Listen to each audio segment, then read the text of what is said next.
একটা মানবিক ত্রুটি এই সরকার চলেছে।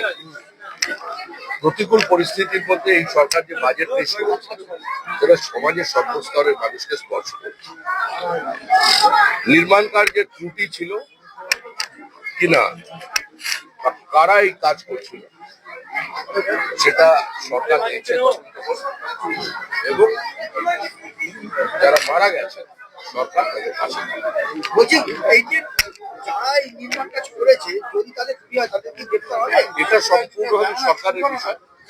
যাদের জন্য এতগুলো মানুষের প্রাণহানি হয়েছে তাদের তো গ্রেপ্তার হবে, এটাই স্বাভাবিক। আর শুনুদা, বলছি রাজ্যের বিভিন্ন তৃণমূল নেতাদের যাদের ফাইল রয়েছে, যাদের বিরুদ্ধে অভিযোগ রয়েছে বিভিন্ন, কিন্তু দেখা যাচ্ছে এখনো বেশ কিছু ফাইল খোলা হয়নি, তারা গ্রেপ্তার হয়নি। ভাই, একটা সরকার বসেছে, সরকারের কাজ হচ্ছে এই মুহূর্তে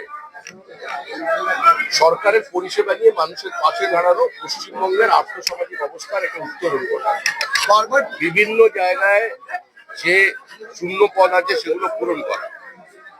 সবাইকে গ্রেপ্তার করতে শুরু করলে তো এখন তাহলে ব্রিগেড ভাড়া করতে হবে, তৃণমূল যা করে গেছে, তবে কেউ পার পাবে না।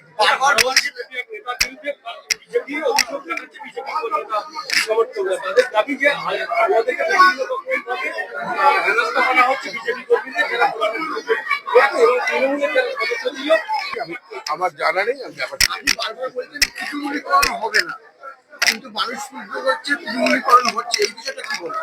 তৃণমূলকরণ বিজেপির হবে না, হবে না, হবে না, এটাই শেষ কথা। তৃণমূলের সংস্কৃতির বিরুদ্ধে পশ্চিমবঙ্গের মানুষ আমাদের জিতিয়েছে। হয়ে গেছে।